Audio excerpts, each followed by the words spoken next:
Merci d'être là. Merci de voir ce film. C'est un film qui, pour moi, a beaucoup compté. Donc, je crois qu'il faut que je dise un ou deux mots du contexte dans lequel je l'ai réalisé. C'était après mon film Irma Vep. Et euh, la, la- des producteurs de la télévision française m'ont proposé de faire un film consacré à Rosia Haussienne, qui faisait partie d'une série de portraits de cinéastes par d'autres cinéastes. Il y a eu, ça c'est une série qui a une longue histoire, qui remonte à la nouvelle vague française.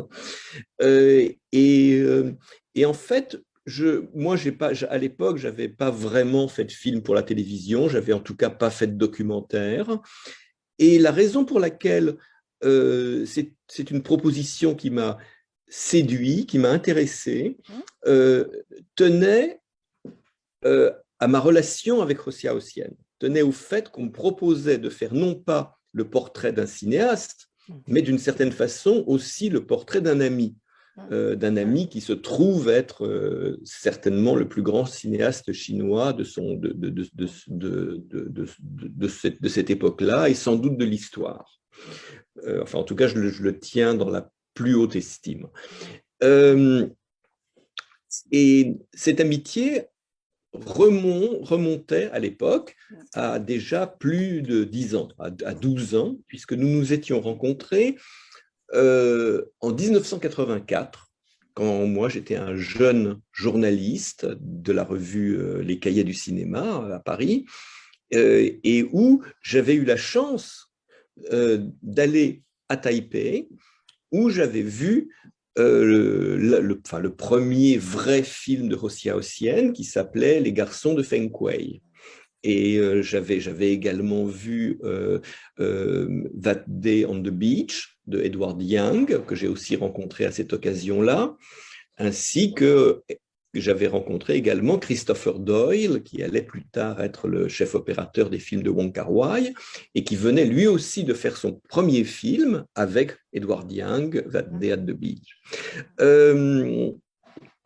J'ai écrit sur ces films n'avaient jamais été montrés en dehors de Taïwan. Quand j'ai rencontré Rosia Haussienne, on a passé du temps à essayer de trouver une retranscription occidentale de son nom parce qu'elle n'existait pas encore. Donc, je l'ai connu à ses tout débuts, alors que, et à une époque où moi-même, je n'avais pas encore commencé à faire des films. Et il en est né de l'estime, de l'admiration, mais surtout une amitié. Une amitié qui fait que j'ai souvent eu l'occasion de retourner à Taïwan, de passer du temps avec Rosia Haussienne, de participer avec lui à des séances de karaoké comme on en voit dans le film, en tout cas à beaucoup m'amuser avec lui, comme on s'amuse avec un ami. Et, euh, et donc, j'ai eu envie, ça m'a donné envie de faire un film qui serait non pas un documentaire consacré à Rosia Haussienne, qui serait plus didactique, qui serait plus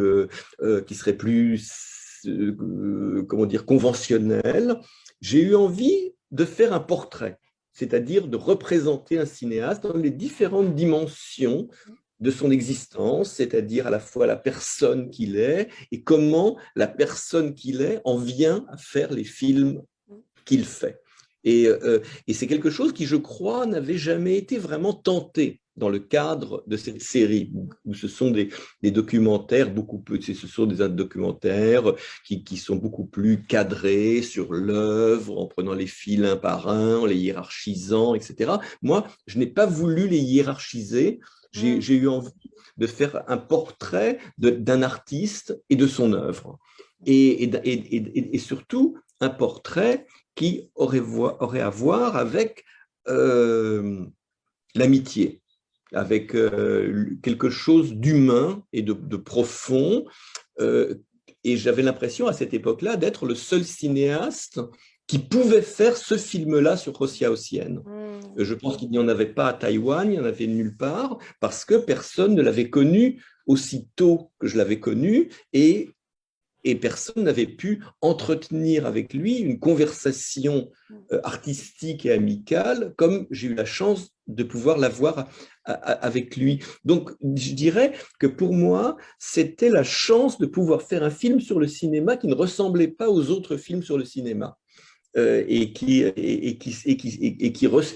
surtout un film qui non seulement d'une certaine façon ressemblerait à Hossia Haussienne, mais aussi aurait à voir avec ce qui m'a uni à Hossia Haussienne, ce qui m'a réuni avec lui.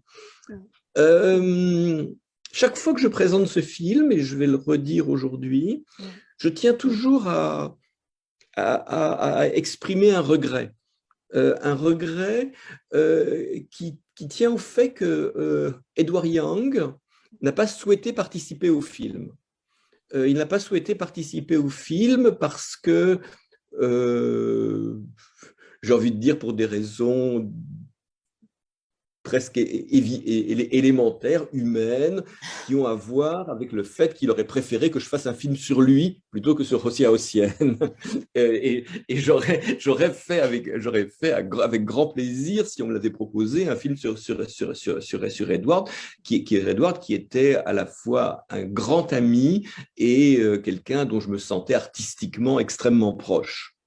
Il n'a pas souhaité participer au film aussi parce qu'entre-temps, les liens qui unissaient la nouvelle vague, le nouveau cinéma taïwanais, s'étaient distendus, voire brisés. Et qu'au fond, chacun suivait son propre parcours. Et donc, à ce moment-là, Edward ne se sentait pas assez proche ou plus assez proche de Rosia Haussienne pour participer à un film qui lui était consacré. Mais néanmoins, je pense que c'est une des figures clés de cette époque-là et que son absence dans mon film est chaque fois une grande déception. Mais même si d'une certaine façon, quelqu'un que j'aime beaucoup, qui est Chen Kuo-fu, qui est plus tard qui était à l'époque un jeune critique qui écrivait pour, si je ne me trompe pas, le China Times à Taipei, et qui est devenu par la suite un cinéaste à succès, et puis un producteur à succès aussi, qui vit maintenant, je crois, à Beijing. Au fond, tient dans le film le discours que j'aurais aimé entendre de la bouche de Edward. C'est-à-dire que c'est Chen Kuo-fu qui, à sa manière, a contribué à participer et à réunir cette génération de cinéastes et qui donc décrit avec l'émotion, il est au bord des larmes quelquefois, et avec nostalgie, cette époque d'énergie collective qui a été le nouveau cinéma taïwanais et dont je souhaitais que mon film puisse rendre compte.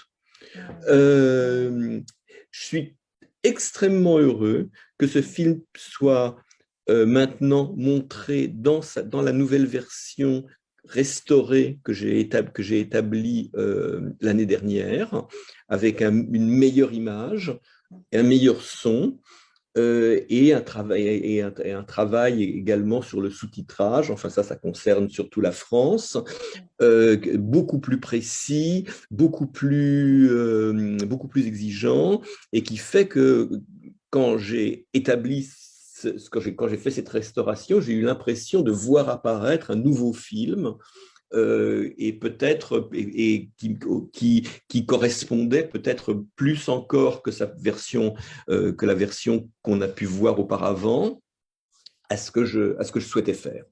C'est